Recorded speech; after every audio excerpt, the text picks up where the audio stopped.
राजनीति के अंदर कब उलटफेर हो जाए, सियासत कब पलट जाए, कोई कुछ नहीं कह सकता है।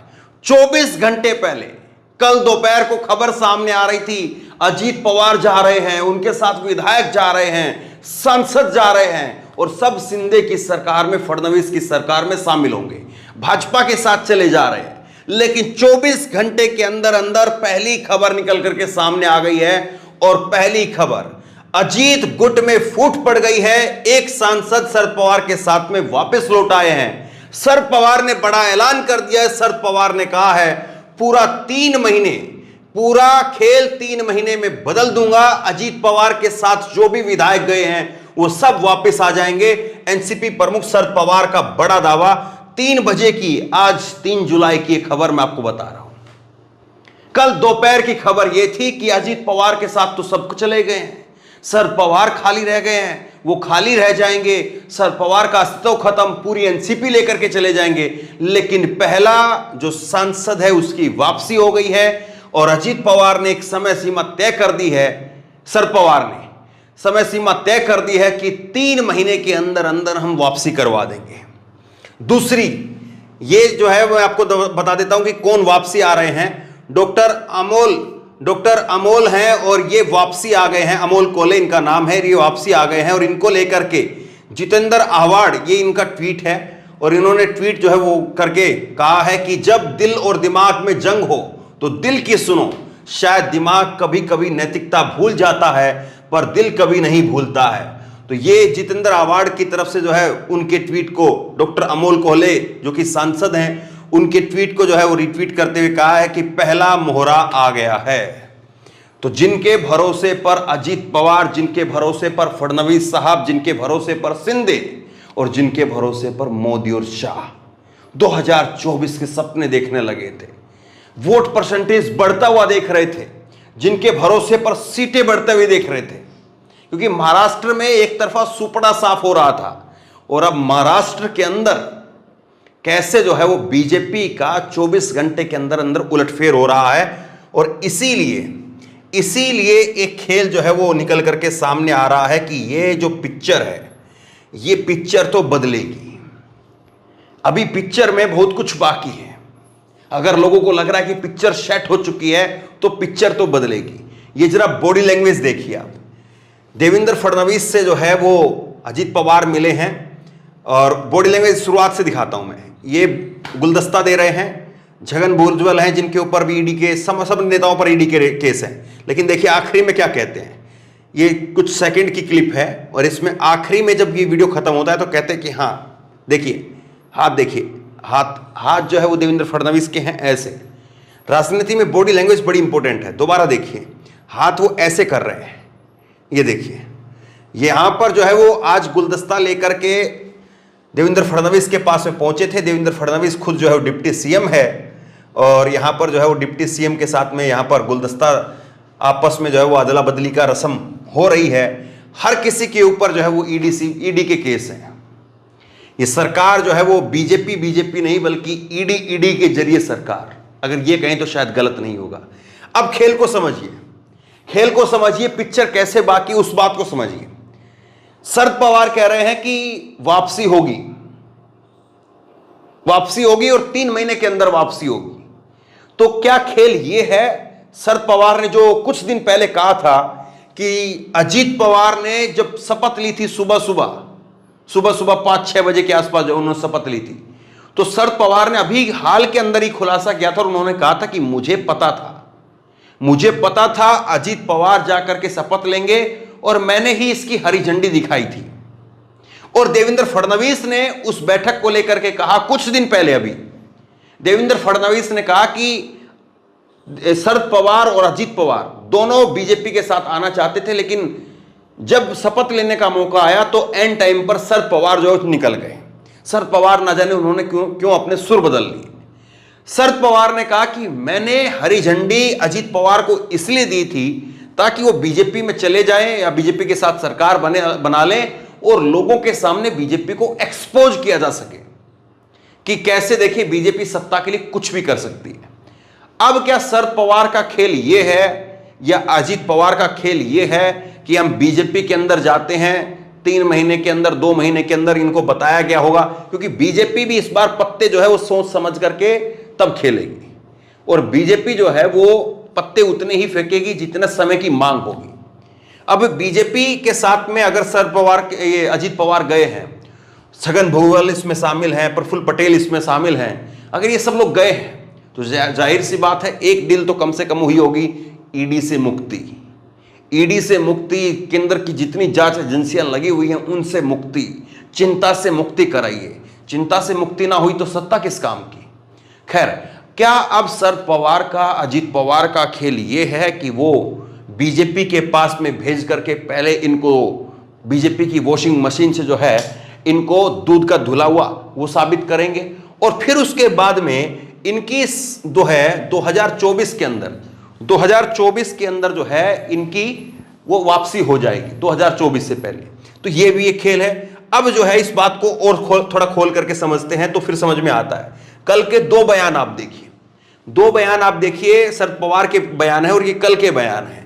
2 दिन पहले प्रधानमंत्री मोदी ने एनसीपी के बारे में कहा था कि एनसीपी खत्म हो चुकी पार्टी है। उन्होंने भ्रष्टाचार के आरोपों का जिक्र किया। मुझे खुशी है कि कुछ लोग, मेरे कुछ साथियों ने आज शपथ ली, उनका सरकार महाराष्ट्र में शामिल होने से यह स्पष्ट हो गया कि वो सभी आरोप मुक्त हो गए हैं।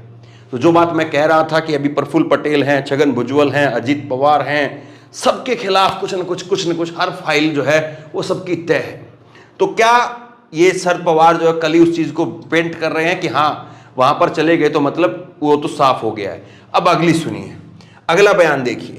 यह कोई नई बात नहीं है। 1980 में भी मैं जिस पार्टी का नेतृत्व कर रहा था उसके 58 विधायक थे। बाद में सभी चले गए थे और केवल 6 विधायक बचे थे, लेकिन मैंने संख्या को मजबूत किया। जिन्होंने मुझे छोड़ा वे अपने निर्वाचन क्षेत्रों में हार गए। अजीत पवार के सरकार में शामिल होने पर शरद पवार का बयान है। इन दोनों चीजों को आप किस तरह से देखेंगे? इन दोनों चीजों को मैं इस तरह से देख रहा हूं कि कम से कम जो है शरद पवार के बारे में अगर कोई ये कहे कि शरद पवार अब अपनी बाजी हार चुके हैं, शरद पवार के बलबूते अब कुछ रहा नहीं है, उम्र हो गई है। शरद पवार जो है, जो सोशल मीडिया में एक थ्योरी चलाई जा रही है कि शरद पवार अपनी बेटी सुप्रिया सुले को जो है वो सत्ता या बीजेपी, ये जो एनसीपी की जो बागडोर है, पार्टी की जो बागडोर है वो उनको देना चाह रही थी और इसीलिए जो है वो पूरी पार्टी बिखर गई। तो मुझे लगता है कि इन सब चीज़ों में दम नहीं है, ये सब बस कहने भर के लिए है, क्योंकि सुप्रिया सुले, अजीत पवार जो है उनसे नाराज हो जाए कोई इतनी बड़ी बात लगती नहीं है। सुप्रिया सुले का आज का जो बयान है वो भी मैं आपको बता देता हूं। सुप्रिया सुले का आज का बयान जो बिल्कुल कूल, एकदम बिंदास अंदाज में जो है उनका बयान आया। सुप्रिया सुले ने कहा कि मैं सम्मान करती हूं अजीत पवार साहब का, और वो जो है वो मेरे बड़े भाई की तरह से हैं और वो वापसी आएंगे, हम ये उम्मीद करते हैं। और शरद पवार साहब ने जो कहा है वही अटल सत्य है, वही आखिरी सत्य है। तो ये पार्टी किस तरह से अब किसके खेमे में रहेगी, किसके पास में जाएगी, क्योंकि अगर सांसद, याद करिए वही सीक्वेल ये जो है जिस तरह से चला था शिंदे के टाइम पर, एकनाथ शिंदे के टाइम पर, एकनाथ शिंदे के साथ में विधायक भी थे, सांसद भी थे, लेकिन बाद में कैसे जो वापसी हुआ। अब इसको 2 तरीके से हम देख सकते हैं। शरद पवार का बयान जो है वो क्या, जिस तरह से उस वक्त में संजय राउत साहब कह रहे थे कि हमारे पास में इतने विधायक हैं, इतने के फोन आ रहे हैं, ये हो रहा है, वो हो रहा है, तो क्या हम ये मान करके चलें कि ये जो खबरें हैं बस उतनी भर हैं? अब शरद पवार जो है वो केवल संजय राउत जितना रोल अदा कर रहे हैं। अगर कोई ये कहे कि शरद पवार, जो कि महाराष्ट्र की राजनीति की, मौजूदा राजनीति के कोई नेता ऐसा नहीं है जो शरद पवार के मुकाबले का हो, और यहां तक कि नरेंद्र मोदी का जो कद है वो भी शरद पवार के कद के आगे कम है। अगर राजनीतिक तौर पर आप देखेंगे, वो बात अलग है कि वो प्रधानमंत्री हैं, वो बात बिल्कुल अलग है, लेकिन राजनीतिक तौर पर अगर आप देखेंगे तो शरद पवार का जो कद है वो नरेंद्र मोदी के मुकाबले बहुत ज्यादा है। और ऐसे में आप संजय राउत के साथ कंपैरिजन करें, ठीक नहीं लगता है। हालांकि संजय राउत और शरद पवार आज के दिन एक ही खेमे में है, एक ही खेमे के अंदर दोनों है, लेकिन फिर भी आप इस बात को ये कहें कि चलिए इसमें कोई नई बात नहीं है, कोई बड़ी बात नहीं है, शरद पवार केवल जो है वो बात कह करके 3 महीने का यहां पर टाइम दे करके केवल इस बात को कह रहे हैं कि साहब अब जो है वो 3 महीने के अंदर अंदर चीजों को पलट देंगे, वो कर देंगे, तो ये एक शुरुआती तौर पर जो है वो नंबर गेन करने का या और ज्यादा लोग जो जा रहे हैं उनको रोकने का एक प्रयास है। आप अगर इसको इस तरह से देखते हैं तो मुझे लगता है कि ये अभी सही नहीं होगा और शायद आगे तक ये गलत साबित होगा। इसके पीछे वजह क्या है? इसके पीछे वजह बहुत साफ सी है। 2024 का चुनाव इसका एकदम बिल्कुल क्लियर उदाहरण है। अगर शरद पवार के हाथ बिल्कुल खाली रहते हैं और शरद पवार के हाथ से पूरी पार्टी चली जाती है, सब कुछ शरद पवार के हाथों से चला जाता है, शरद पवार जो है उद्धव ठाकरे की तरह से हो जाते हैं, तो फिर जो शरद पवार की जो बयानबाजी है, वो जो बातें हैं वो हल्की हो जाएंगी और एक नुकसान जो वो सेंटीमेंट के तौर पर लेना चाहेंगे, जो फायदा, उसमें जो है नुकसान हो सकता है कि चलिए अब ये चले हुए कारतूस हो गए हैं, हो सकता है कि फिर इनके ऊपर ये ठप्पा लगे।